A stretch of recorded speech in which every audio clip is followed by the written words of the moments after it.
up into second as the cars trip their way around the track for the first of 40 laps in the Aussie title. Man, Alex Orr's car is just horribly tight. He cannot get that 43 to turn into the corner. Great start, Brock Hallett. 40 laps on the boards, and he's got a wicked start, winning that race down to turn one. The grip looks to be at the low part of the racetrack, just like you'd expected at the beginning of a night, in the beginning of the heat races, but it's going to be a long one. Settle in, find your groove. Orr has just got that thing turning now. He's dropped down to sixth, but it's a nice start, this one, for Hallett.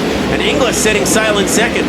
And already to the back of the field he comes. Brett Milburn is going to be the first car to go a lap down, only 4 laps into this Australian title, and he'll need to get going here because James Inglis is going to claw that gap back in the Devil Race Cards Diamond Bay Motorsports car. The Aussie champ runs in third ahead of Veal, McHugh, Alex Orr, Grant Anderson, Callum Williamson, Jordan Charge and Luke Dillon. Man, we are so quickly into the traffic tonight. There's one car between first and second. Brett Milburn's car making it through the B main tonight. Inglis is a little bit crooked coming out of turn 2. The front tyres were bouncing down that back straight. He's under pressure from Goodyear. He's got him. Change for second. Milburn, the lap car. Oh, wow. Inglis is so lucky to keep that car on the deck. He's going to lose another spot here maybe on McHugh in the 7. Tricky racetrack to get a handle on in the early parts here tonight. Goodyear and Veal, a pair of champions. There's 3 former champions in the field, with J-Mac unfortunately dropping out as they roll towards the green flag. Goodyear trying to search for some grip up high. He needs to get a move on because the leader of this race, Brock Hallett, is just putting lap cars between first and second. It'll be 2 seconds next time they go by, so Hallett getting the advantage of the lap cars here in the GW Racing number 5, looking to put the 1 on the tail tank for the Queensland team, the Victorian driver behind the wheel. As we go down to another lap here, 30 remain. Just like that, we tick off 10 laps in the National Championship. Yeah, we're a quarter of the way through this one already. Now Goodyear's got a bit of a flow going. He goes to the back of Bricknell, who joined the race as a very lucky second reserve. He's cleared him, and now he's got nothing between him and the race leader. Goodyear is starting to find his groove. As soon as I say it, he just about flips that thing. Jeff Gordon, famous NASCAR driver, once said you can flip a sprint car quicker than you can sneeze, and he just about found that out of turn 3. He's fighting that car compared to Brock Hallett. That number 5, Toby, looks really nice compared to the 1. It sure does, but he's been running down low and working his way through traffic. But what Jock's been doing really well is moving that racetrack up a little bit, with Jamie Veal staying down on the bottom. These cars are going to have to move around, as we're seeing Jock Goodyear try and make this top line work. You have to stay on the bottom right now, but lap cars making these cars move around. Now the top 3 are battling. This is awesome action. The fight is for the lead. Hallett down low, around the top comes Goodyear. He's got some bite, and he gets second back from Veal. This is fabulous racing for the lead. And all trying to avoid that hole in the middle of turn number 5. Taking the main straight. No! Goodyear. Goodyear on the outside. And to the lead. Hallett is slowing. No way. The contact has taken Hallett out of it. Veal now the leader. Goodyear's there. McHugh's got into this fight. That's heartbreaking stuff for Brock Hallett. He's not even in the picture anymore. Put a line through his name. Can you believe it? No. He is gone. Did the contact knock that car out of gear or something weird like that? I'm unsure. But meanwhile, Jamie Veal's got the lead, and here comes the cue.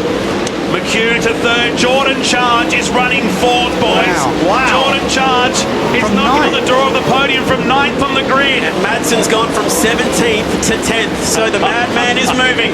We're halfway home in the feature. We've stayed green the whole way. McHugh's got to second.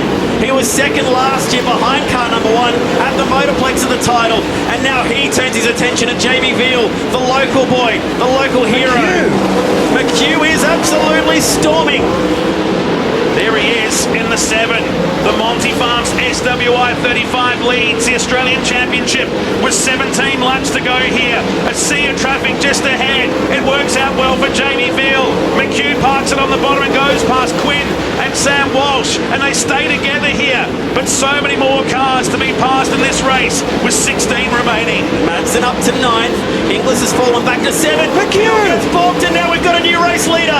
Lucky McHugh from nowhere. Veal fights back. Dumpsney gets sideways, and somehow McHugh avoids him.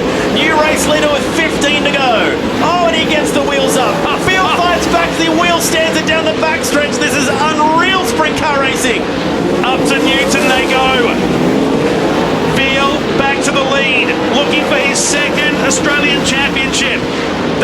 two together on a track that's bouncy, it's hooky, it's unpredictable, it's insane to watch tonight at Warrnambool.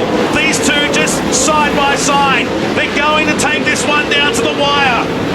This is Wicked Wings Racing as the fight for the lead is on again. McHugh working the bottom of the racetrack. They're approaching Cameron Waters as Veal lifts the front now.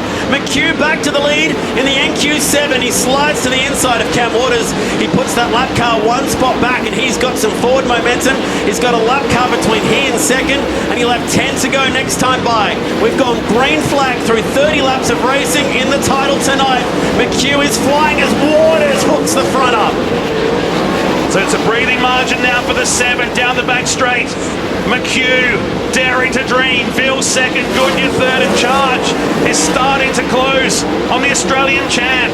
McHugh looks like he's hungry. He looks like he's going to go for gold here tonight. The SRV number 7 has 8 laps to go. Has Jamie Veal got something left in the tank?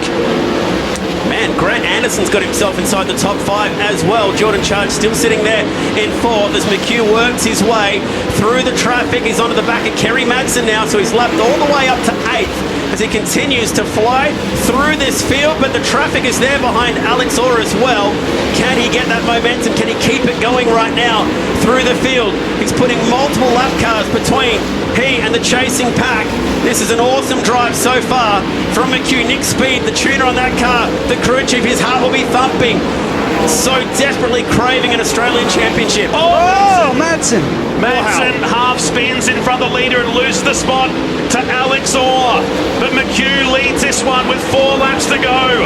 4 laps to go in the Aussie title as he works his way down the back straight. Nearly 1.7 seconds. Veal is losing touch here. Alex Orr just hooked the curb hard right in front of Jamie Veal, who's trying to come on for Inglis, about to get lapped here as well. So last night's preliminary A-main winner is about to get lapped as McHugh is steaming that right rear tyre. This could just about go all the way to the checkered flag. Green flag running. McHugh gets to the inside of the 26. He's going to see a white flag next time by. Around he comes. The Queenslander sees the white flag. He won the Grand Annual Sprintcar Classic here in 2022 and is looking likely to add the Australian Championship to that mantle. McHugh wins in a thriller at Warrnambool.